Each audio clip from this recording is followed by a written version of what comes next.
Ladies and gentlemen, please welcome to the stage representatives from Rhombus Power. Hello, good morning everybody. Can you hear me okay?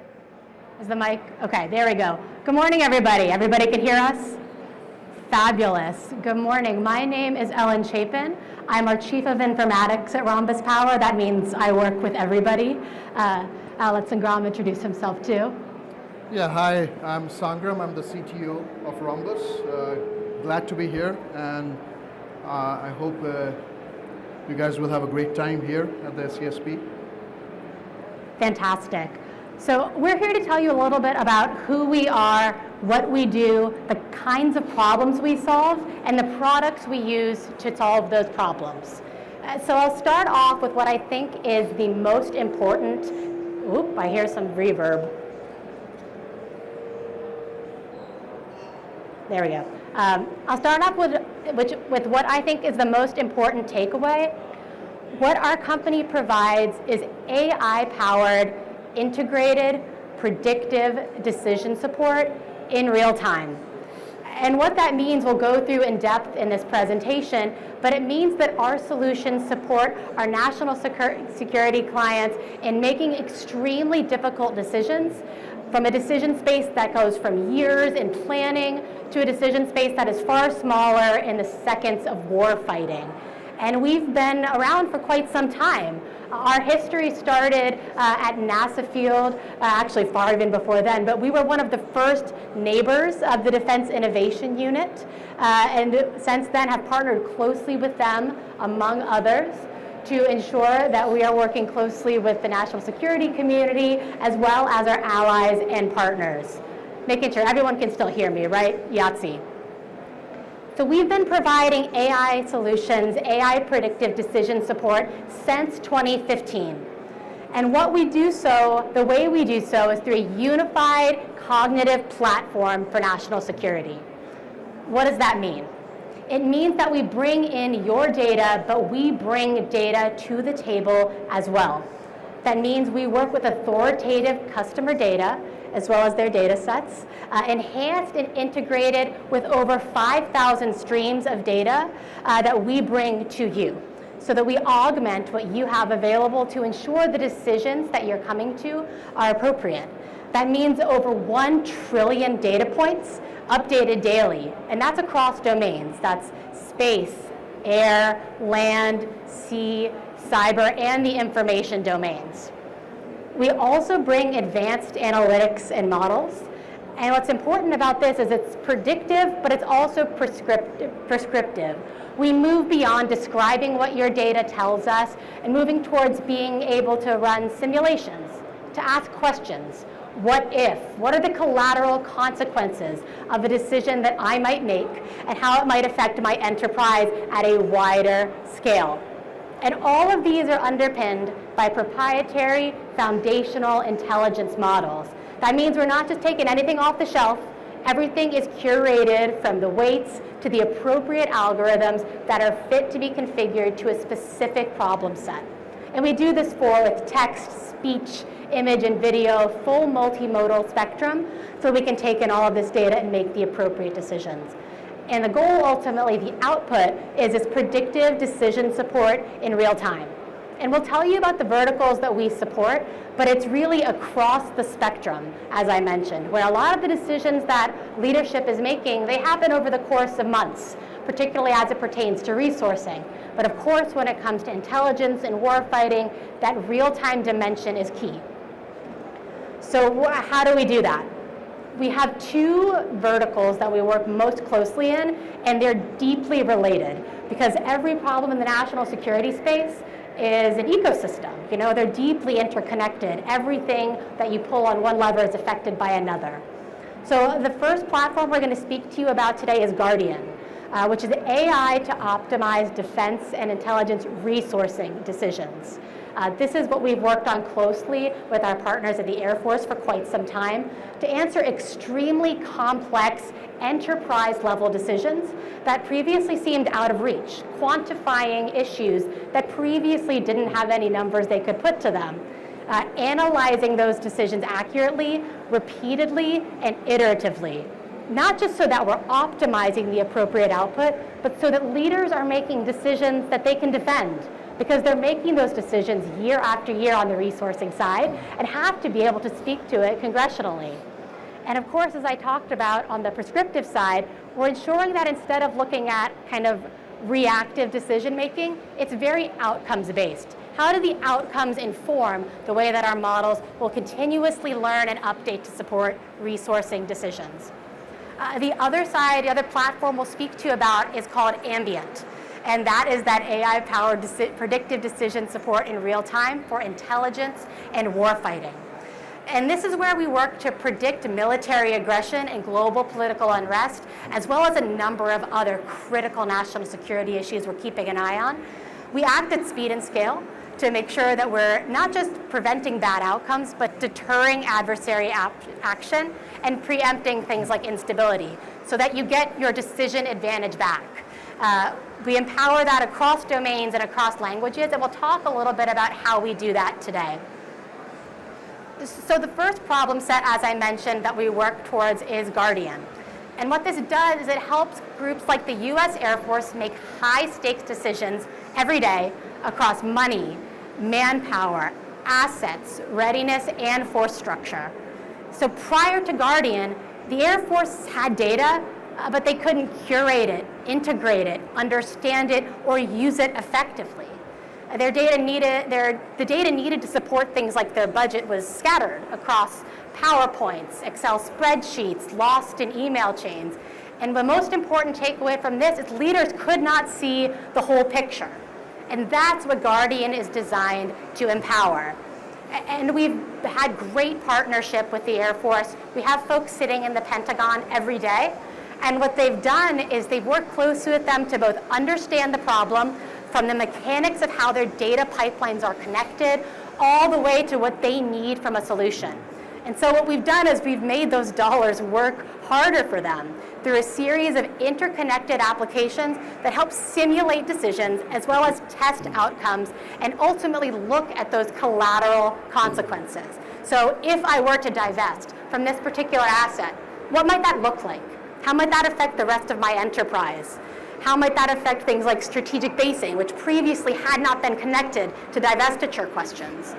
And in doing so, we've saved billions of dollars and thousands of manpower hours to the US Air Force, not by automating people's jobs, but by making their lives easier through automation and giving them time to do that human reasoning that is so critical when it comes to understanding the enterprise. We also have done our best to surface what we would call previously unknowable information for decisions that prior to this weren't defendable because they didn't have a number or a series of numbers behind them. So our hope there is that we make leadership's job easier by empowering those business analysts. And what we've heard from leadership is we've found that to be the case. As one leader put it, Guardian enables us to understand ourselves better than ever before. And so that's how we've thought about this platform as an approach. It should help you know yourself better. Because if those data and those pockets of expertise are trapped, they're going to be very difficult to leverage and bring to bear. And we've also learned over time and gotten some press about it, about what this enables for a senior leader to do beyond knowing oneself. What it allows you to do is see dynamic impacts. So as you said, if we're going to invest in something, divest from something, reprioritize, how does it ripple across ecosystems? How does it affect every aspect of the decision cycle, from readiness, aircraft availability, strategic basing? That's why those interconnected applications are so important. So critically in resourcing, every dollar counts. But in warfighting, we know that every second counts. And that's why I want to talk to you about our second platform, Ambient. So what Ambient does and what it was designed to do is to help us see the future. So previously, this is the platform that let us inform the DoD, inform our allies and partners that the Ukraine invasion was going to happen, almost to the day. And that's critical because everyone knew something was going to happen around Ukraine. We were all watching the border, but our platform, Ambient, allowed us to pick the day that there was going to be military aggression and invasion specifically. How do we do it? Why is it built the way it is? So Ambient is our cognitive platform that anticipates threats by continuously learning from over 1 trillion data points every day. As I said, across air, land, sea, space, cyber, and information, which often gets overlooked. We take in over 5,000 streams of commercial data. We have taken in data from over 243 countries, hundreds of petabytes processed. If you're a data person, you know it's a heck of a lot of data. And we do so across languages. And what I want to highlight here is that it's integrated with your proprietary data and cloud agnostic. So what has Ambient empowered and enabled? Well, critically, recently Ambient was battle tested in a recent conflict. And what that means is that we were able to see how it was able to support a conflict in real time. And what did it do? It delivered comprehensive situational awareness, which means that it forecasted military movements. So not just a big invasion, but movements of specific troops, as well as aerial attacks and naval operations days in advance, so that people were able to position appropriately. Similarly, it detected unusual activity, particularly at nuclear facilities, which we know is so critical, as well as coordinated disinformation campaigns. Who is sharing information across platforms, whether it's Twitter or Weibo, and enabling partners to make appropriate diplomatic decisions. And then lastly, it discovered critical and key correlations between terrorist incidents and instability peaks so that we could continue to monitor regional tensions in real time. So as this was all unfolding, we ensured that Ambient was available to our partners and we supported them to use it and understand how it could help them. So what does the platform look like? Well, of course, it has built-in, as I said, proprietary foundational intelligence models.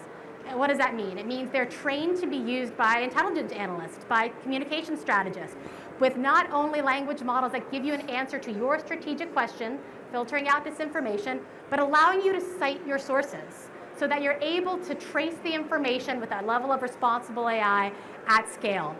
Similarly, we built an agentic system to help you answer difficult questions. This one particular is about cable cutting around Taiwan, allowing you to bring all of the data within Ambient to bear so that you understand where to be looking, as well as what question you should be asking at an agentic level with an easy chat interface that's low and no code. Similarly, we've built in object-based change detection at scale, the ability to automatically identify what is missing and what has arrived at specific sites. And as I said, Ambient's taking in over 12,000 different locations, and we're enabling this at scale. So we're able to see when an asset, like a C-130, has moved or arrived at a specific space, which is going to be critical intel for you. We also enable using our nighttime lights, as well as AIS data, and understanding of real-time global maritime traffic. And what you're going to see here is beyond the ability to see individual assets, what we've built are a series of proprietary models to understand if a ship is acting in a risky manner. Specifically, where the ship is coming from, but if it has previous sanctions behind it. We've identified this particular ship as high risk. And that's because you can dive in, you can see when it's been sanctioned or had a ship-to-ship transfer, so that you can identify vessels at risk at scale in real time. Lastly, I'll highlight our aggression prediction feature, which highlights to you the percentage of likelihood in a 10 by 10 kilometer grid square around the world, the likelihood of military aggression by a number of countries, as well as strategic missile launches. We found this to be accurate, and we've showed the temporally correlated basis to those predictions. You also have the ability to drill into all of those individual locations and to see at scale what is anomalous with over 15 years of data that we've built a baseline for, what is acting up, and why might I want to pay attention to this specific space. So we believe the potential for this transformation on a software level extends far. So from single domain awareness platforms that tell you to look just in maritime or just in space to multi-domain awareness, given that most military exercises will involve several different domains acting at once. From reactive response to proactive planning and anticipatory operations, and moving away from isolated analytics to a level of what we call integrated sense making and decision making, seeing the full picture much like we did with Guardian. So we have built a number of different products, all within our secure ecosystem that can support, we think, anybody. We have a platform, as we showed, Ambient for warfighting. We have Artemis for information operations. We have AI intelligence for submarine cables. We've worked closely on fentanyl tracking and transnational crime, understanding those criminal networks and interdicting them at scale. Guardian for resource and budgeting. And then, of course, for specific areas like space, climate disaster, we built predictive models and products for those as well. So the bottom line is we believe that if there's a problem, we're prepared to solve it through AI-powered predictive decision support in real time. If you have questions, we're so excited to answer them. Our booth is... Sorry. Our booth is conveniently right there. You'll see it's the big blue and yellow one. That's why I wore blue. Thank you so much for your attention. We're excited to chat with you and learn more.